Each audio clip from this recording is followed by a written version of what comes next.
All right, so I think we are up and running now.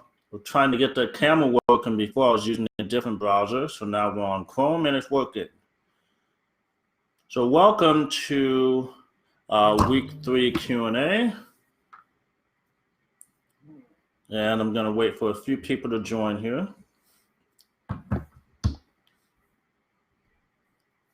All right. And I do have a few questions that were sort of pre-written over the course of this week that I'll be answering, even if no one hops on with additional questions of their own. But we are now live. I'm going to wait about 1 more minute or so.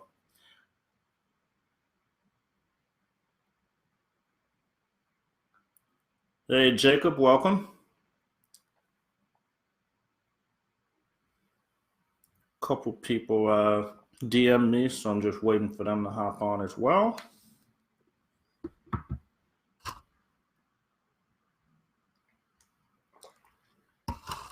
Hey, Eric, how you doing? Welcome.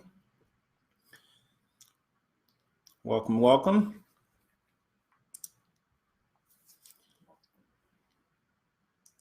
All right, so I think there's still a few of you in the regular group that are students that have not joined the student group yet, which is Call Center Cast Tribe.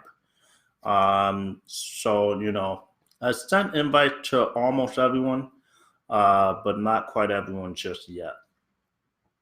So just sort of keep that in mind. Okay, so I'm going to get started here.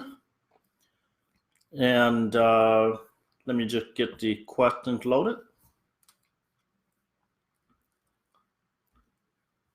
What I wanted to do today was I wanted to get a Zoom meeting going and then share that Zoom via Facebook Live so that people could potentially hop on during the call with sort of some live questions of their own.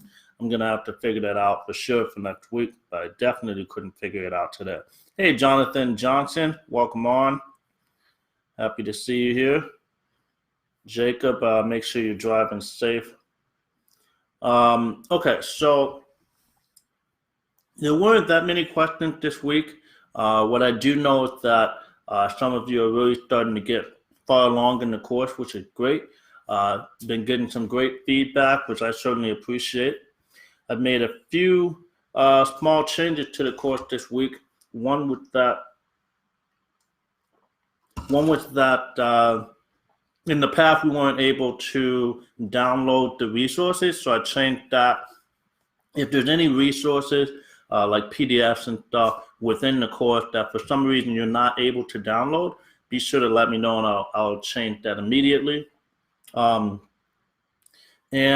you know what? I'm actually going to write down one more thing. I'll make sure I go over to that.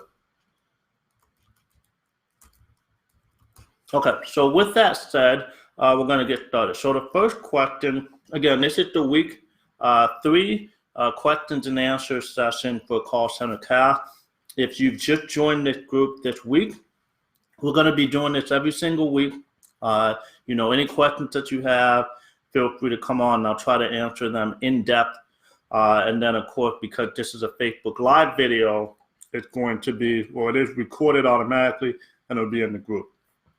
So the first question that we got this week was regarding the secretaries. So the question was, what types of raises do we give, to us, one of the agents as they spend more time with us? Hey, Denise, welcome to the call. What types of raises do we give? So what I typically did was, honestly, it varied agent to agent. I decided after about 2-3 years that maybe I should standardize it a bit, but I will say with the nature of a small company, those things aren't always standardized, and I'm not quite sure if it should be standardized for a small company, but the raises were a combination of sort of a merit-based, and with a small company, it's not very difficult to determine who's really a rock star on your team, who's really like making things happen, and who's just sort of chilling. and making it through the day. And so even for the ones that are making it through the day, we do provide raises pretty much based off of tenure. So from a tenure standpoint, usually around the 6-month mark, I will give my first raise. And generally, our agents started at $10 an hour. And around the 6-month mark, they would raise either $10.50 or $11 an hour. Around the 1-year mark, I would typically do one more raise. And then around the 2-year mark, I will probably do another raise after that. And then I believe it would be annual increases from there.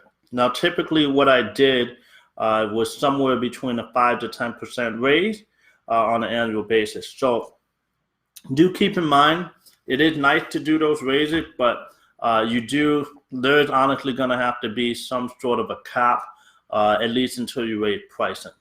So it's, unfortunately, we're not going to have agents unless you're really at the high end of the pricing spectrum. You're not really going to have regular agents that are making like $25 an hour. So that range is going to be between $10 to $15 an hour. Now, one of the good things is that an agent that is with you for 3-4 years, they will have the opportunity, probably as your company grows, to be promoted. So if they become a senior receptionist, like a team leader for the group of 5 to 6 agents, or they become a supervisor or, sales rep, whatever, those opportunities are sort of built in as well. But in terms of agent pay, for us, it ended up ranging between $10 to $15 an hour, and the raises were around the 6-month mark, the 1-year mark, and then annually after that. Okay, so any benefits? So we actually didn't do a lot of benefits. And frankly, we were getting close to the point that we would have probably started offering them. And by benefits, I mean like 401k and like, health and medical. So we didn't do that because we were a small company and we started off 1099. With 1099, I don't think you do 401k and health. I don't think you ever do that. Now, when we put the W-2, we got closer to doing that. In terms of a requirement, it's not a requirement for your call center until you hit 50 employees. So when you have 50 employees, it becomes a requirement to, I'm not sure if you have to, I think you have to start providing some level of health insurance around the 50 employee mark. And so we didn't do like health. We did do incentive-based benefits. So for instance, there would be like an employee of the week that would get some type of incentive, like a gift card. There would be an employee of the month that would get a different incentive, like, some type of cash reward, a larger gift card, right? And then we also did benefits. I'm not quite sure I want to call it a specific benefit, but for the holidays they were paid, and then I would not restrict it at all as it came to people that were taking days off. So when they were 1099, we didn't usually pay for their days off unless it was sort of a medical emergency, not their fault. So I was certainly willing to give that day off and pay them. So once we did W-2, we did allow sick days. So we did like 10 sick days and 2 weeks of vacation. So that is how we handle benefits, and that is how we handle pay.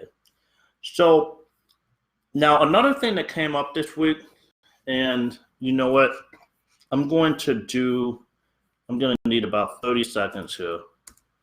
But one of the questions was, and this was big, I might just do a separate video. There is a video in the course on it, but I might do a separate video in the regular group on this. And it's, how do I position myself? How do I position my company to stand out from the others, right? And the guy that asked this earlier this week, I wrote out sort of a response. I want to make sure that I capture everything in that response. Okay. So when it comes to positioning yourself as a company, There's a few things to realize. We are in an industry that is absolutely awesome, right? When it comes to different industries within like different contact, online, offline, just business in general, there's certain industries where a few companies take the lion's share of the market. So like social media, Facebook owns this type of social media, LinkedIn owns their niche, and within the niche, there's usually like one, maybe two that you pay any attention to. But in all cases, in all of those niches, right, there's at least 5 to up to really 100 different competitors that are putting some effort into it and maybe throwing a lot of money at the problem, but they're only capturing a small piece of the market. Now, there is some geographical difference in some cases, like in China and stuff, but, like China uses something different. And that is by itself a giant market, but at least as it pertains to like within the country, there's certain industries where 1 or 2 companies take the lion's share, and no matter how many competitors there are, they take the grab. And we're talking 5% of the market combined between the rest of the competitors. Now, there's other markets that are like, say, restaurants. So restaurants, let's say within your city, right? If you live in a city of even, 100,000 people, there will never be one restaurant that owns the entire food market in terms of even like dining out. There will never be one restaurant that can capture that. There's not going to be, 15 McDonald's and nothing else. There's not even going to be usually one restaurant within the most popular cuisines. So more than one Italian restaurant, more than one Mexican restaurant. And so it's pretty much an impossibility in terms of what the market will bear. Maybe, in certain towns, there may only be one that exists. But in terms of what the market will bear, what a number of restaurants can claim a decent, profitable, thriving market share, you're never going to have that centralized. And so virtual receptionist companies are in the same type of industry as our restaurants. Within this space, there is never going to be one company. Hey, Michael, Chris, welcome. Within this space, there's never going to be one singular company that dominates the entire market. There's not going to be one company that takes 50% of the market. In fact, honestly, this market is so new and there's so much growth and there's so many target clients that know nothing about virtual receptionists as sort of a thing, as a service offering, that it's impossible to have what will eventually be the true market share for this space. And so what happens is, because there will never be one company or a small group of companies that had the lion's share of this growing market, you're in a fantastic space starting a completely new company, okay?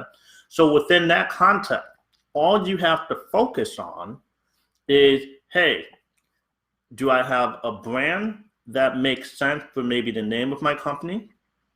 Do I have a brand that makes sense across the different platforms? Hey, Julio, welcome to the call, man. So, on Facebook, on your website, on whatever platforms you're on, it's the branding consistent, right? And then does your service match up with how you portray yourself in your marketing?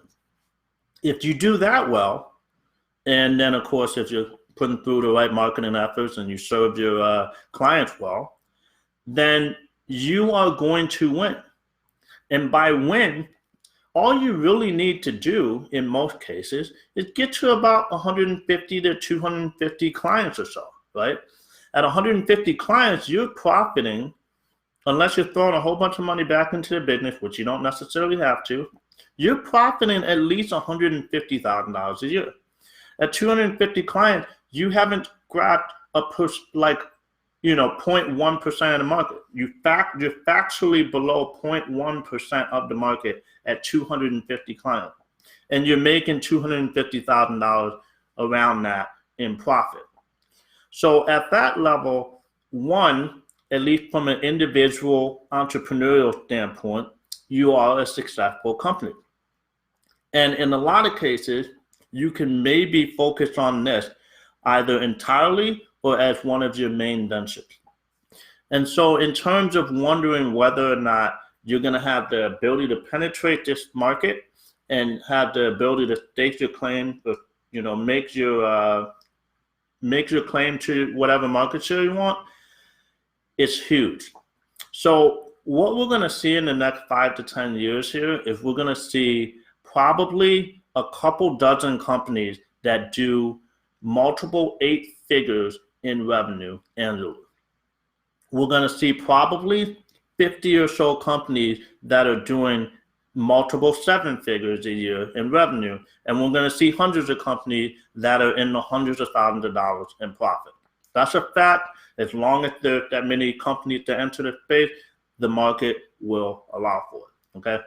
Now, whether you're dominating like the SEO side, first page of Google, first page of Bing, whether you're doing well on your Facebook ads, your Google ads, whatever, you can sort of find your way in terms of what marketing channel. You only need one to get to 7 figures. But outside of that one thing, positioning should make sure that your branding is consistent, okay? So I hope that answers that sort of question. There was one other thing that came up, and it was I wanted to go over this spreadsheet. Now, there isn't a good way for me to share this right now. I might do a separate video. A few people have asked me about, the profitability. Now, if you've been going through the course and you've gotten to that part, then there's a video on how to do this. But a lot of you, of course, that haven't gotten the course or, haven't gotten to that part in the course, you're wondering about what do the profit numbers look like. And I think I answered this a little bit when Denise asked a question, I believe, in week 1 or 2 about how many agents per, or how many clients per agent. But the normal profitability, the way I used to think of this in terms of when I ran the business was, once you get to above like 25 clients or so, every new client represented at least $1,000 in personal income annually. So if I had 50 clients, then I would expect to make a minimum of about $50,000 in profit, okay? 250 clients, $250,000 in profit. My overall goal once I passed the 100 client level was to have 1,000 clients, make $1 million in profit a year, and just chill. All right. Now I ended up selling the company, but that was exactly how I thought of it. Now the way it breaks down is simple. The average agent you end up paying them all in around $1,800 to about $2,200 to $2,400 a month. Okay. Now the agent associated costs are usually around $300. All right. So on the high end, you're looking at about $2,600 a month, maybe $2,700 a month per agent, all in. Now, your average client should probably land between $250 to $300 a month that they're paying you. Now, if your average client that they're paying you is lower, let's say most of your clients are on a $99 plan, then frankly, each one of your agents can handle more clients per agent. But if they're at the $300 a month range, then that's when the ratio is about 15 to 1. So if you do 15 clients at the average of $300 a month in revenue, that's $4,500 a month in revenue. If your all-in cost on your agent, and this is including the phone software that they're using per agent as a license fee, the specific email address that you have set up for them that cost money, all this, like the Slack channel, the all-in cost for all the stuff that you're using, that's $2,700. So now you have your fixed business cost on top of that. And again, the lion's share of your business costs are going to be the phone system cost, which is baked into your online agent cost. So let's say that you're around $300 in addition to like just fixed business expenses outside of the cost per agent. So for every agent, you're $300 in other business costs. Most of that's going to be marketing. So you got $4,500 in top line revenue and about $3,000 per agent in cost. And at that level, you're looking at about $1,500 per agent per month in profit. All right. So at 5 agents, you're looking at about $7,500 a month in profit.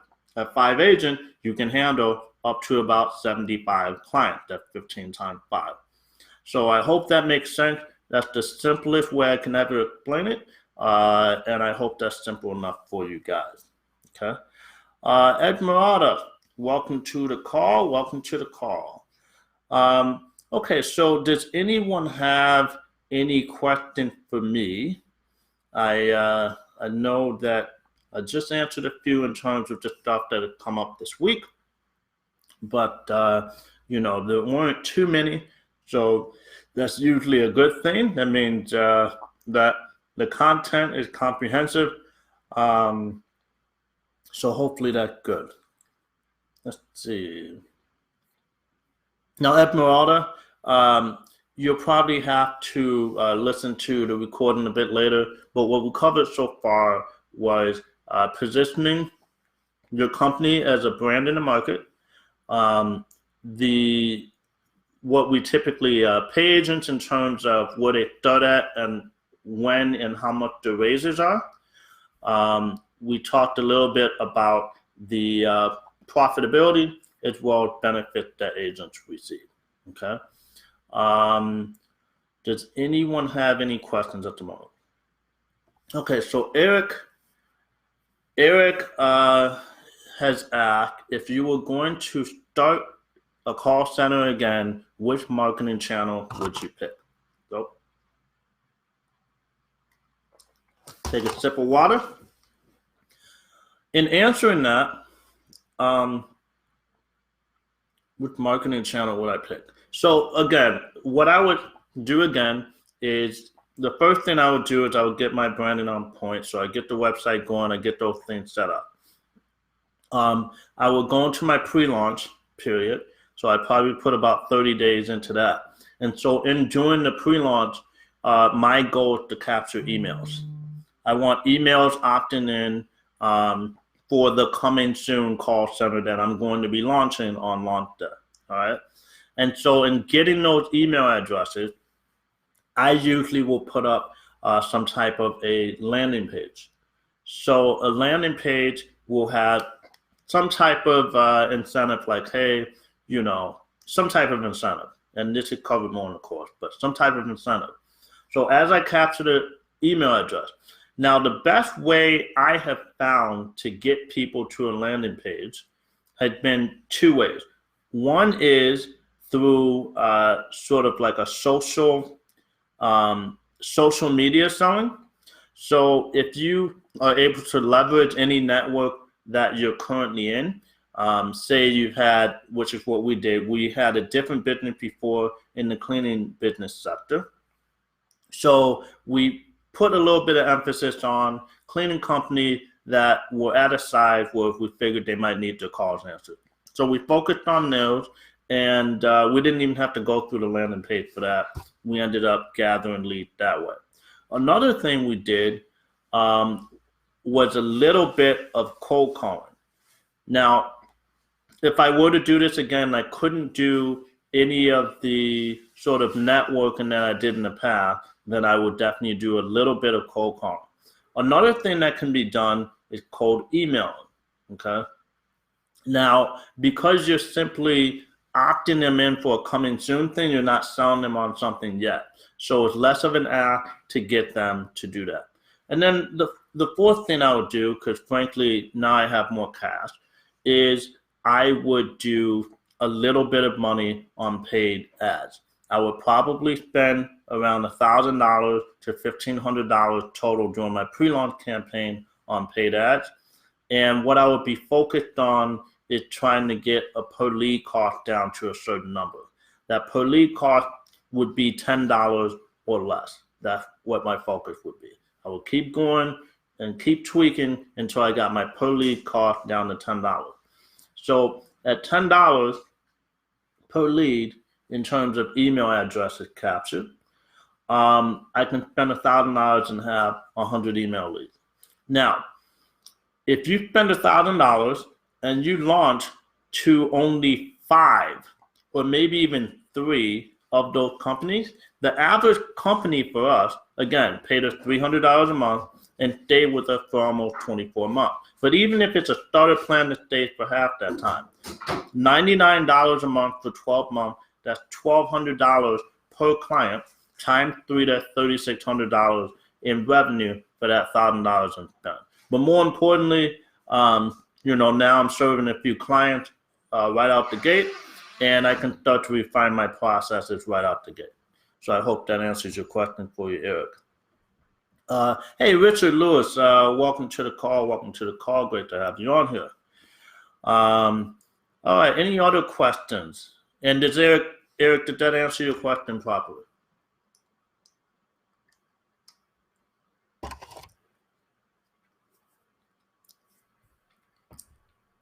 I think it probably does.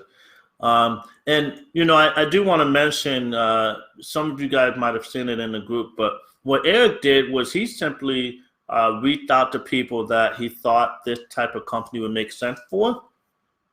And he found some people that were in his area, in his local market.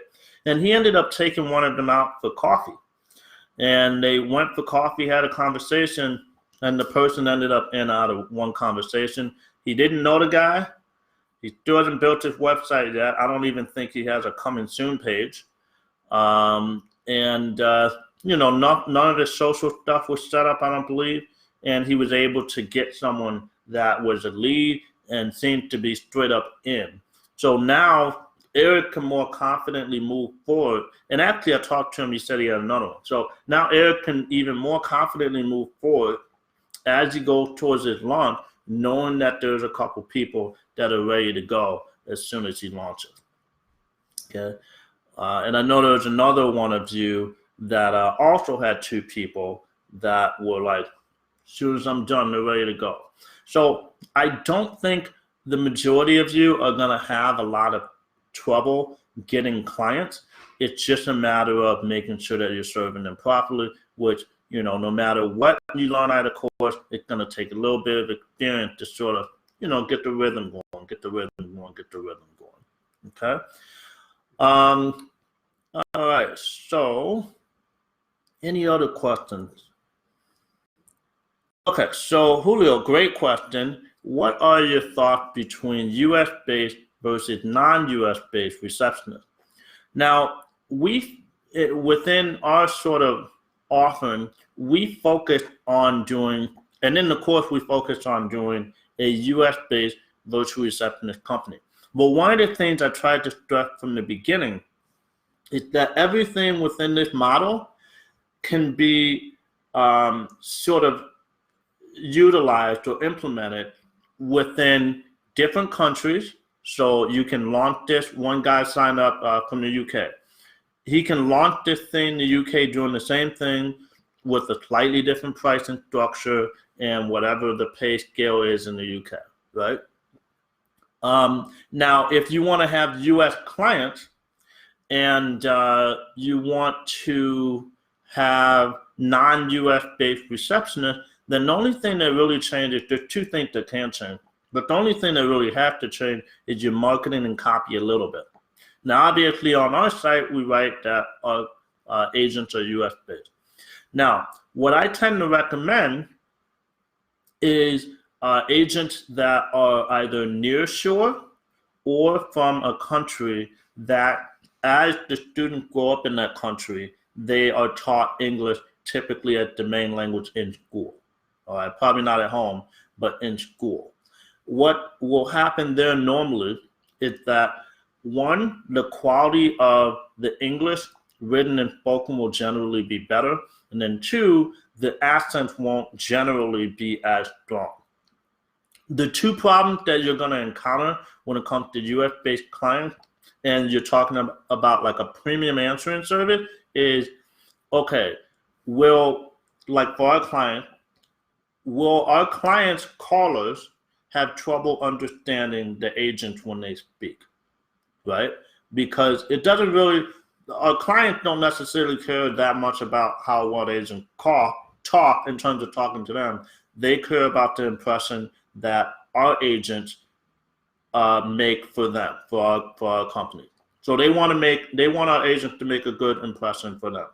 And so in doing that, a lot of them, especially like if you're dealing with attorneys or something, they want it to sort of seem like they have an in-house receptionist taking calls for them. So if the accent's too strong, that's not going to be that type of portrayal. Okay. However, if you market yourself as a company that, and the way I would do it is, if you market yourself as a company that doesn't use US-based agents, but they're extremely high quality in terms of adhering to maybe what US clients would like, then again, I would go with nearshore, and then you can charge a little bit less, assuming that you're paying the agent a little bit less. So, for instance, I had a different company where we hired full-time Jamaican agents. And in Jamaica, the costs are completely different. So we were paying our agents $5 an hour, US. And they were happy to take it. We had two girls that had master's degrees. And so, at $5 an hour, you don't have to charge as much for your plan. And then, frankly, even though they had a little bit of a Caribbean accent, they were highly educated Jamaican women. And the beautiful thing is that their time zones are not very different. And so it didn't represent like this huge lag in their sleeping schedule. And pretty much everyone, I think literally no one had any trouble in terms of understanding. And then the Caribbean sort of culture is not that different from US culture. And so there's not too many cultural barriers. Caribbean people are going to understand the nuances. Now, Julio, I think he mentioned something about wanting to or being interested in bilingual Spanish agents. So, say you hire some people out of South America. I can't think of, maybe like Costa Rica or something.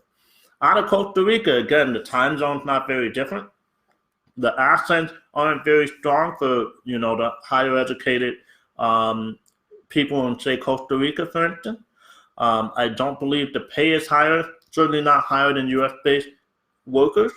And so, again, you can either keep your pricing around the same, especially with the added benefit of maybe all bilingual agents. So you can sort of work those things in ways that make your company a bit more marketable, while also either retaining the same margins at a lower price point, or you can keep the same price point and have even better margins. So I am all for it. We didn't do it, but I'm certainly all for it. Okay. Hey, Lauren, welcome to the call. Welcome.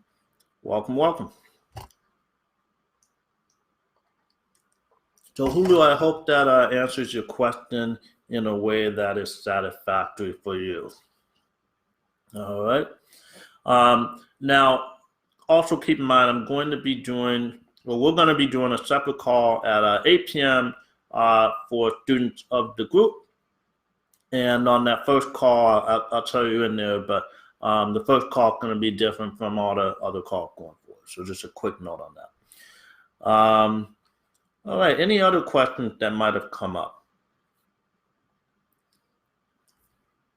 Now, Lauren, since you just joined us, what we went over earlier, which you'll obviously have to catch on the recording replay, we went over what agents typically start at, the types of raises that we provide, benefits that are offered and provided. In our case, we spent some time going over how to position yourself, as well as sort of profitability expectation. Now, another note on the profitability expectation is this. As you go through the course, I want every single person to make sure they do this. There is a spreadsheet where you can literally plug in the different variables, and it will spit out what your average client revenue probably will end up being. You can input what your 3 pricing tiers are going to be. It factors in the phone system cost. It factors in everything down to the cost of your credit card processing fees, assuming you're using Stripe. So I really factored in as many things as I could reasonably, and I put in sort of an other expenses that is very accurate for what we did. And so you can see the revenue once you have a certain number of clients, which you type in how many clients you have. You can see what your profit in terms of dollars and cents, and you can see your margin percentage. And then there's all kinds of other numbers that you can see everything you need. So if you're trying to visualize, all right, I'm putting this thing together, I'm trying to goal set maybe, I want to see, what I can do and where I want to be in 6 months, you can really start to plug those numbers into that spreadsheet, bunch of different variables, and it will tell you. And it also even tells you, once you have a certain number of clients, when you should bring in a sales rep, how many agents you should have, how much is that entire payroll going to be, factors and everything. Okay. Okay. So I'm going to hang around for about 5 more minutes or so. Does anyone have any questions at the moment?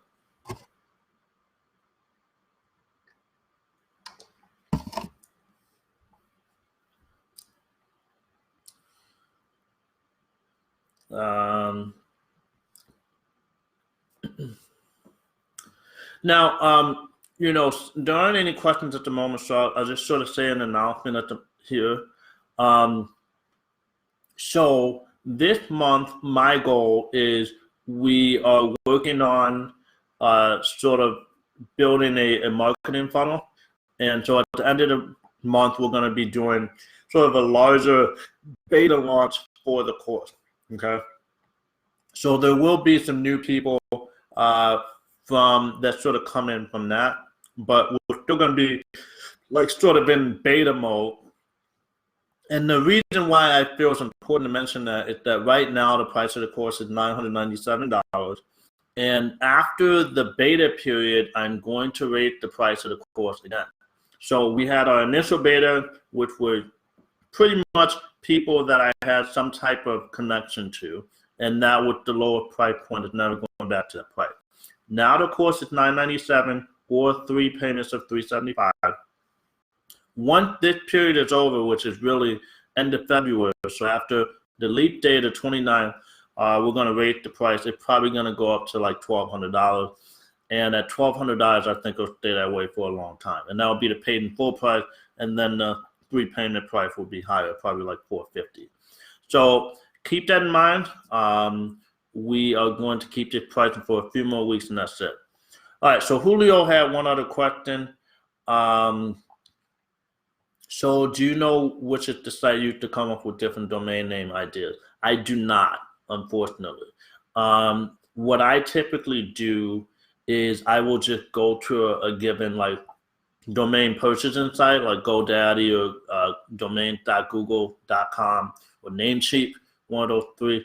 I'm not a huge fan of GoDaddy, but I sometimes will search on there just because it's so quick.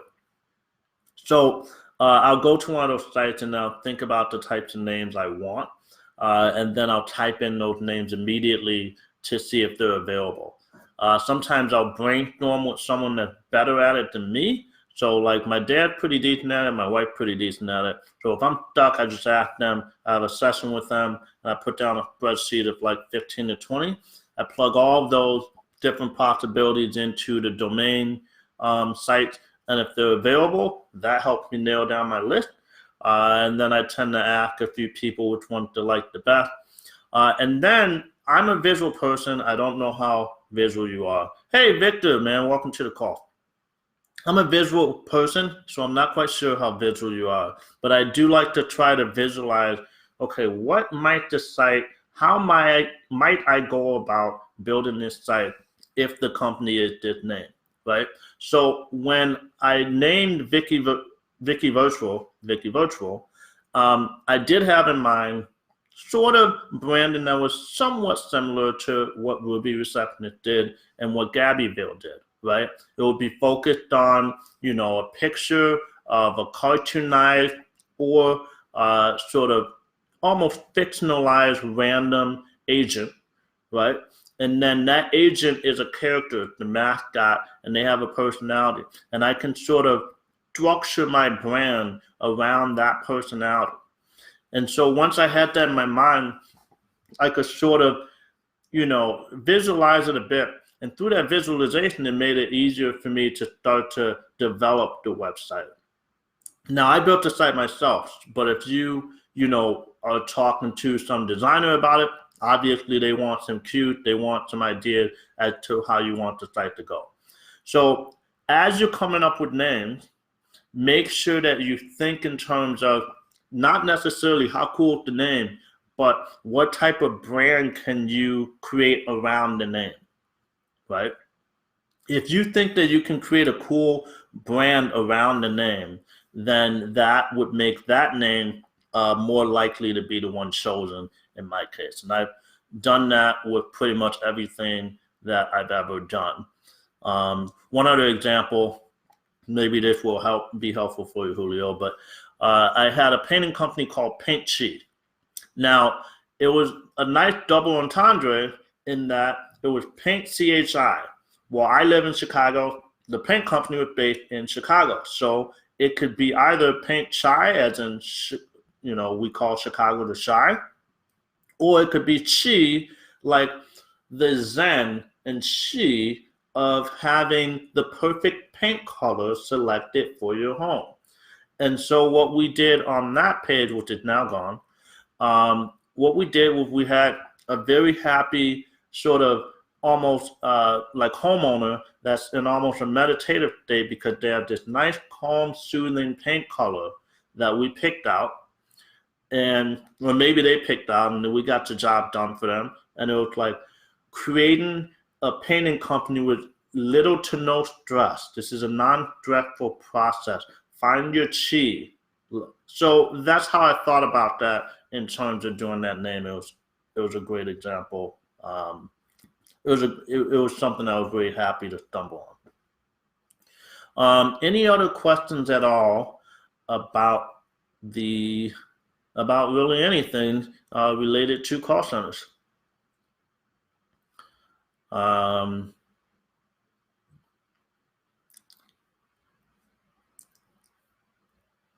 All right, so like I said, I would stay on to about 7:45. I do have to hop on this other call at 8 Central, so I'm going to stick around for about 2 more minutes. Again, this entire call will, as a Facebook Live, be automatically recorded as well as posted in the group so you can rewatch it whenever. I will also, the other nice thing is I'm just going to tag it under a topic Q&A weekly or weekly Q&A. So if you ever lose the post and you want to come back, you can enter the group and then click on the topic that says weekly Q&As and it'll take you to all 3 of the calls. And we'll do that going forward, okay? Now, another thing I'm going to be doing occasionally going forward is as our students start to get further along, they start to do more cool things, we're going to start having the calls with a given student. Maybe not every week, but oftentimes we'll have a given student, current student that's making moves, and we'll have them on a call, and then we can pick that student's brain about how they, got through certain hurdles, figure certain things out. So I think that would be really helpful, and I'm very excited about that. And I think we already have someone lined up for next week, so I am excited about that. Okay. Any other questions? This is the last call for questions.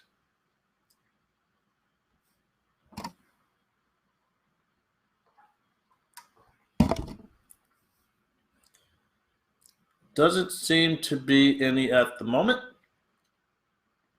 So I'll give it about 30 more seconds or so. If anything comes in, happy to answer it.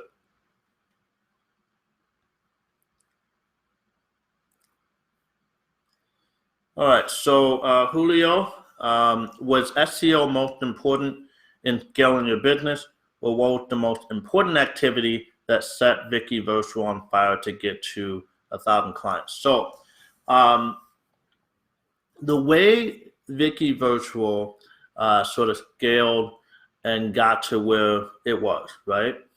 Then the simple answer is yes. SEO was the biggest factor. But the SEO was actually a little bit less from direct SEO efforts, such as like the blog post, and more so on strategic backlink and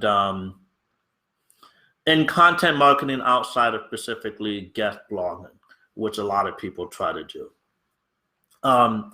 Julio, in the course, there's a really, really, really cool way, and it's one of the bonus videos. Still haven't put it up yet. That's going up tomorrow.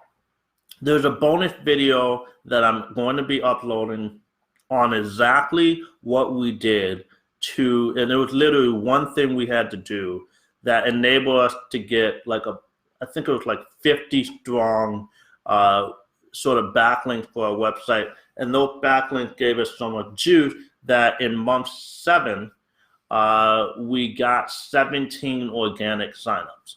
So we did nothing for them. They were completely out of nowhere for us, and we ended up having to like scramble to hire an agent to handle that influx of the 17 clients on top of the efforts we were already putting in terms of client generation. So Julio, I'll answer that question on this next call actually in 10 minutes.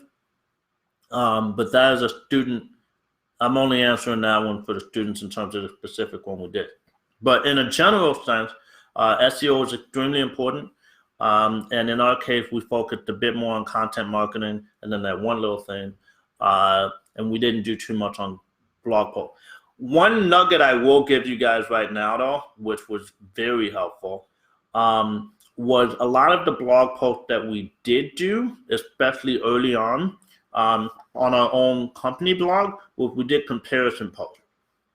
So we did a comparison between our service and one of our competitors' service. And it was a fair comparison, and we did an in-depth sort of post on it. So we're talking at least 1,000 words, preferably 1,500 to 2,000 words. And so literally the title of the post would be, for instance, we did Gabbyville versus Vicky Virtual. What's the difference? Gabbyville is one of our biggest competitors. And a lot of our customers actually ended up saying, hey, you know, I saw that post and it was really interesting. And so we went through the differences. We were a tiny bit less expensive at the time in certain ways. I can't remember anymore, but we did a few things differently.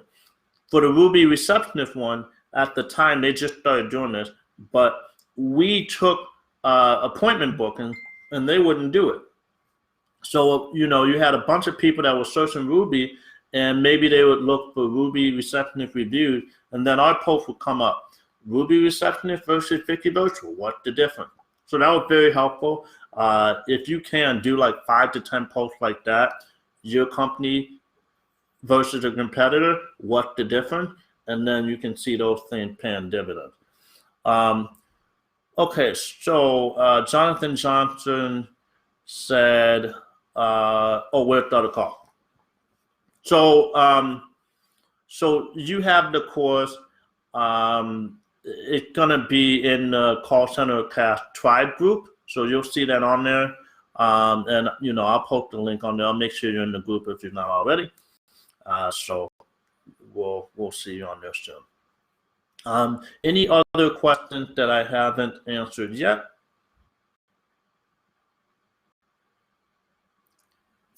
And Julio, no problem, man. Happy to help. All right, so I do have to hop on the other one in 5 minutes. Any other questions that come up, either DM me over the course of the week, and I'll make sure that I put them on the list to answer. And then I'll give you some type of answer right then and there as well. And then, if you want, you can even comment in here, and I'll handle those questions next week. Also, frankly, if you write, a post within the group during the week, I'll answer those questions too in text form. It doesn't have to be on the call necessarily. Okay. So other than that, I really appreciate you guys spending, a portion of your Wednesday night with me. I appreciate it. I know you're busy, so it's great that you're here working on your next venture. So that's about it. Have a good rest of the night, guys, and I'll see the students on the call in about 5 minutes.